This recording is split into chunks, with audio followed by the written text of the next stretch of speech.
लाख करो तुम तीरथ, पूजा करो हजार, दीन दुखी को ठुकराया, सब कुछ है बेकार।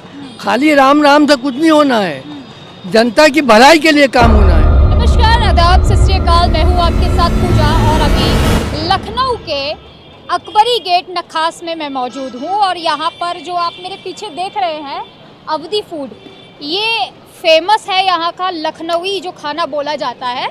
ये वो यहाँ पर खाना परोसा करा जाता है। और यहाँ पर जो आपको बता दें कि अभी मैंने कुछ लोगों से जाना था, तो यहाँ पर आमिर खान की शादी के लिए भी जो है यहाँ के कुक को बुलाया गया था, तो ये इसलिए ख़ास है ये अवधी फूड। तो यहाँ पर भी तमाम लोग मौजूद हैं।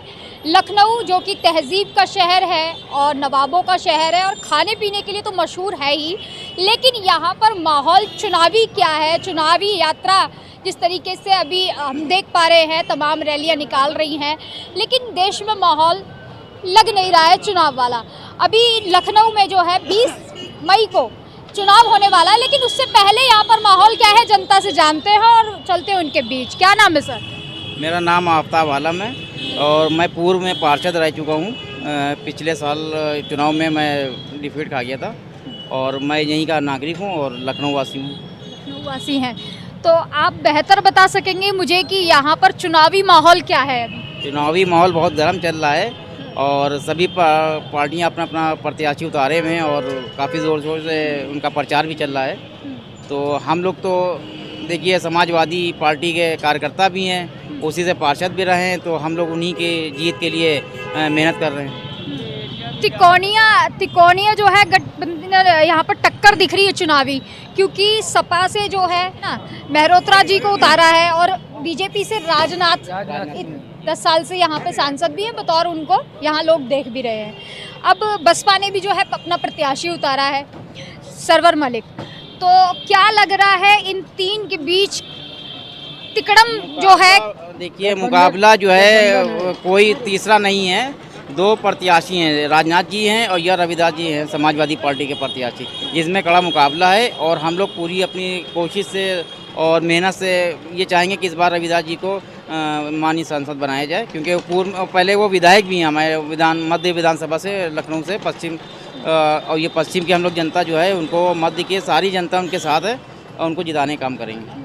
अच्छा, राजनाथ जो है इतना बड़ा चेहरा है बोला जा रहा है यहाँ पे, क्योंकि 2 बार से जो है वो रह चुके हैं यहाँ पर, तो जीत भी हासिल उन्होंने की है और मात भी दी है कांग्रेस को। तो क्यों नाराज़गी लग रही है राजनाथ सिंह के खिलाफ में? या मुसलमानों में भी ही नाराज़गी है या फिर हिंदुओं में भी नाराज़गी है? ये हर वर्ग में नाराज़गी है, खास करके व्यापारियों में, जो छोटे दुकानदार हैं उनके लिए तो बहुत दिक्कतें पैदा हो चुकी हैं 10 सालों में, जिनको रोज़गार में बहुत मशक्क़त करना पड़ती है। रोज़मर्रा वाले जो दुकानदार हैं उनके लिए खास करके बहुत ही परेशानियाँ हैं, रोज़ी रोटी बिल्कुल उनकी बंद बैठी हुई है। और ये समझ लिए यहाँ पे बाज़ारें जो लगती हैं उसमें बिल्कुल सन्नाटा है। जहाँ ये भरी रहती थी बाज़ारें और चहल पहल रहती थी, इस वक्त लोगों पर रोज़गार न होने की वजह से दुकानें सब घाटे पे जा रही हैं। अब जो सपा के जो प्रत्याशी हैं वो टक्कर दे पाएंगे राजनाथ? जी हाँ, बिल्कुल टक्कर दे रहे हैं, बहुत अच्छी टक्कर दे रहे हैं। और हम जितने भी लोग हैं और हर वर्ग का वोट उनके साथ है, उनको मिल रहा है, क्योंकि 2 बार अभी वो विधायक रहे हैं और इस वक्त मौजूदा विधायक भी हैं।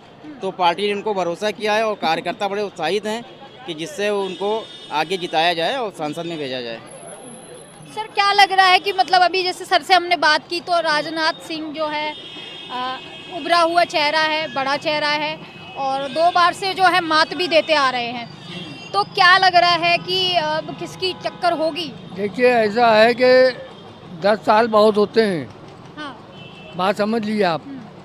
और ये खाली झूठे वादे कर रहे हैं, इसके अलावा उनको मतलब ये नहीं है कि मतलब रोज़गार की तो बात ही नहीं करते हैं वो, सिवाय हिंदू मुस्लिम के अलावा उनके पास और कोई मुद्दा नहीं है। तो राम मंदिर जैसे जो मुद्दे हैं, हाँ, वो उससे खाना नहीं मिल रहा किसी को। लाख करो तुम तीरथ, पूजा करो हजार, दीन दुखी को ठुकराया, सब कुछ है बेकार। खाली राम राम से कुछ नहीं होना है, जनता की भलाई के लिए काम होना है, ये चीज़ है। तो राजनाथ सिंह जो है आप लोगों के बीच कभी आए हैं? वो यहाँ हम लोग के यहाँ बीच आते नहीं हैं। कभी नहीं आए हैं। नहीं नहीं, अरे कभी आते होंगे तो कहीं आते होंगे, हम लोग को नहीं पता है ये चीज़ है। आप लोगों के बीच मतलब जनता के मुद्दे नहीं, कभी नहीं, सुने हो? नहीं, नहीं, क्योंकि कुछ सांसद हैं बतौर यहाँ से, होंगे सांसद, लेकिन यहाँ आते नहीं है। नहीं आए। नहीं। अच्छा, ये बताइए कि नाराजगी सिर्फ मुसलमानों में है? क्योंकि हम देख पा रहे हैं कि मुसलमानों में नाराजगी नहीं है, मतलब नाराजगी जो है इसमें देखिए, मेन फैक्टर जो है वो कारोबार है। अगर आदमी मंदिर मस्जिद जो है वो खाना नहीं दे रही है, जनता लाखों लाखों लड़का हर साल मतलब ग्रेजुएट होके या पढ़ लिख के निकल रहा है, वो जाएगा कहाँ? उसकी बात ही नहीं कर रहे हो तुम। वह खाली मस्जिद मंदिर, कभी कभी पाकिस्तान तो कभी तालिबान और कभी दुनिया की बातें कर रहे हो। अपने देश में मतलब कोई ऐसा काम नहीं कर रहे हो जिससे जनता की भलाई होए। 5 किलो तुम राशन भीख में दे रहे हो, तो भीख से कुछ नहीं होना है, भीख से कुछ नहीं होना है भाई। आदमी सेल्फ स्टैंड हो जाए, वो चीज़ होना चाहिए।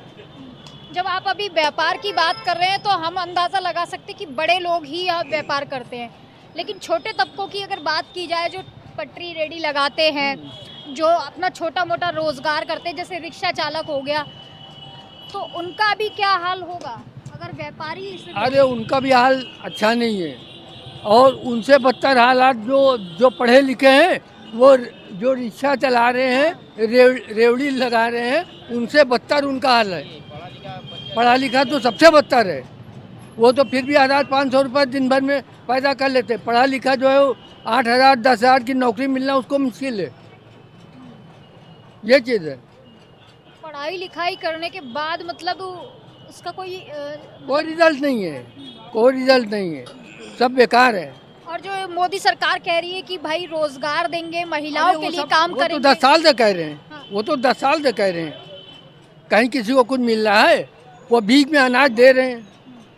कह रहे हैं कि हिंदू खतरे में है। अरे हमको भीख में कुछ चाहिए ही नहीं है, हमें ना पैसा चाहिए ना कुछ चाहिए, हमको तो हम सेल्फ स्टैंड हो जाएं। मतलब हम किसी के आगे हाथ ना फैलाएं, ना सरकार के आगे ना किसी के आगे। हमको मतलब हम अपना निजी खुद काम, हर काम करें।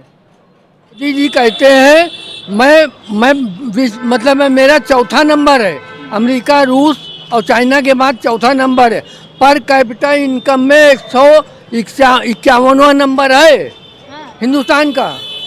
अब बात कर रहे हैं अमेरिका और लंदन की, भाई आप खुद समझिए। 100 स्मार्ट सिटीज की बात की जा रही है। अरे वो सब वो सिर्फ लिखित है, कागज पे है, वो कोई इम्प्लीमेंट नहीं है।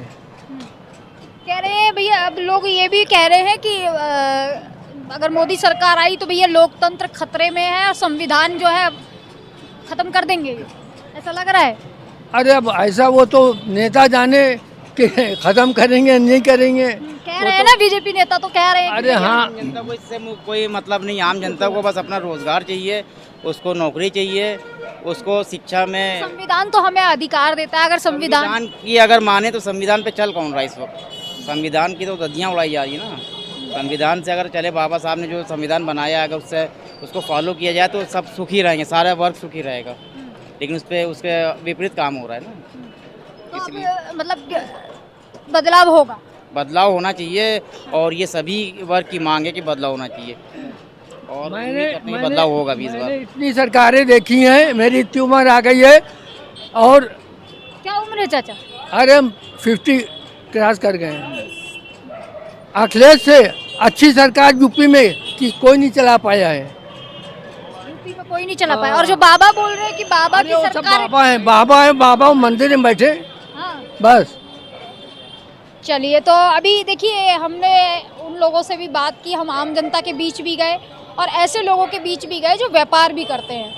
तो देखिए, मैंने आम जनता और गरीब का भी तबका दिखाया और एक वैसा तबका भी दिखाया जो व्यापार करता है वो भी त्रस्त है और एक गरीब जो है वो भी त्रस्त है। लेकिन चाचा की बात लोगों को दिल तक छू जानी चाहिए कि पढ़ा लिखा जो है उसकी हालात इतने बदतर है, जो एक रिक्शा चालक है उससे भी ज़्यादा बदतर है। तो ये अगर आपको हिट करता है ना, तो आप अपने वोट की शक्ति को जानिए और वोट जो है किसको देना है वो आप जान सकते हैं। तो इसी तरीके से हम चुनावी यात्रा कर रहे हैं और लोगों के बीच चलते रहेंगे और आपको दिखाते रहेंगे। बने रहिए हमारे चैनल के साथ। तब तक के लिए नमस्कार।